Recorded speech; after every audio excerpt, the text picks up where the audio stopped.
Vice President Kamala Harris made an unexpected appearance on Saturday Night Live SNL, joining comedian Maya Rudolph, who was impersonating her. The sketch featured playful wordplay on Harris' name, like "Keep Calm, Allah" and "Carry On, Allah," and the audience responded with enthusiastic cheers, obviously. The pair joked about various political topics, including a recent stunt by Donald Trump involving a garbage truck. Well, basically, Joe Biden has alluded to Trump. He's actually called Trump garbage or something along those lines. And so following his next appearance, Trump basically arrived in a garbage truck as a response to Biden's comment. So that's what it was. Republican figures, including Trump's advisor, Jason Miller, criticized Harris' appearance, pointing out her negative portrayal on the show. Some, like FTC member Brandon Carr, claimed it violated the equal time rule, accusing the show of showing partisan bias. Eric Trump, Donald Trump's son, downplayed the significance of the appearance, emphasizing his father's work ethic over media portrayals. So basically, Kamala Harris, being on SNL, should have also granted the access to Donald Trump to also being on SNL on a different day or something like that to give them equal time.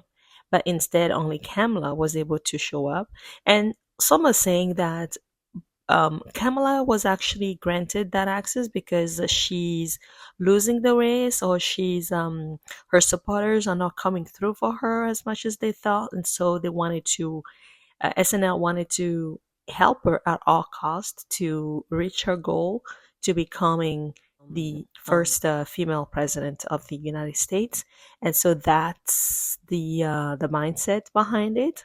Trump unfortunately did not get that luxury, but like we said earlier, Trump's son Eric, he we wouldn't say that he downplayed it. At this point, they just feel like there are some fights that are not worth battling, and they just chose the highway as opposed to fighting certain things, and they'd rather focus their energy on fighting bigger causes and basically winning the elections, which is what they are focusing on. So little things like this, like why haven't they been invited to SNL to have a short monologue or whatever that is very little for them when you compare it to the bigger scheme of things.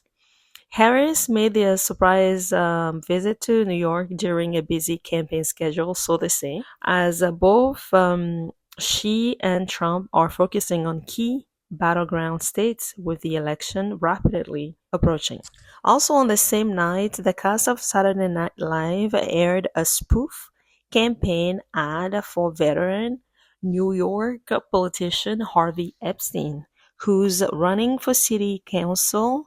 The ad or sketch humorously highlighted his name, reminiscent of two convicted sex offenders, Harvey Weinstein and Jeffrey Epstein combined. We must say we did not know who this Harvey Epstein was until SNL, so it's safe to say Harvey Epstein gained national attention with this sketch. In the skit, host John Mulaney portrays Epstein and addresses the situation directly.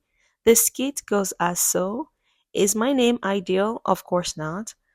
As he addresses the audience, "I share my name with two of the most infamous perverts ever. You think I'm unaware of that? Question mark. As he continued the ad, Maloney's Epstein becomes increasingly frustrated, reiterating that he is a different guy who loves children, not in a creepy way. The ad concludes with the tagline, "Harvey Epstein for City Council, because together we can make the city Epstein's Island." Maloney's character quickly adds, "Let's not call it that. Epstein Island is one of the nicknames associated with Jeffrey Epstein's private island where he used to do his abuse, and some other illegal stuff, allegedly. And so, alluding to that wouldn't really help this Harvey Epstein guy. And so, instead, the real Harvey Epstein responded on Sunday morning by retweeting the SNL sketch, adding the following, and we quote, "I agree with John Mulaney, let's not call it Epstein's Island." What do you do in a situation where you are being portrayed in a skit? Do you take offense to that? Because this skit could actually break him or make him. Do you actually take offense to that, or you just roll with the punches? And this Harvey Epstein guy just decided to roll with the punches. There's nothing he can do about it.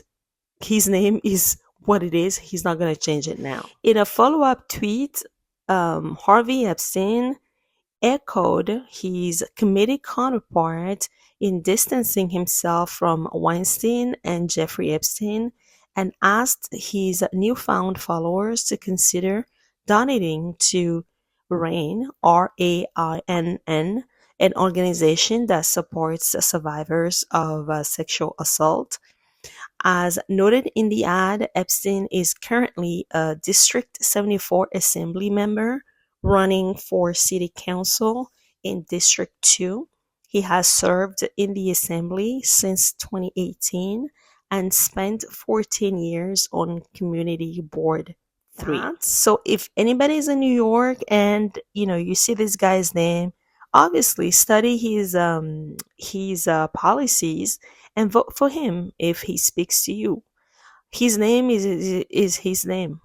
We don't think he invented it, and it was just a pure coincidence that he finds his first and last name being the names of some notorious wrongdoers in history.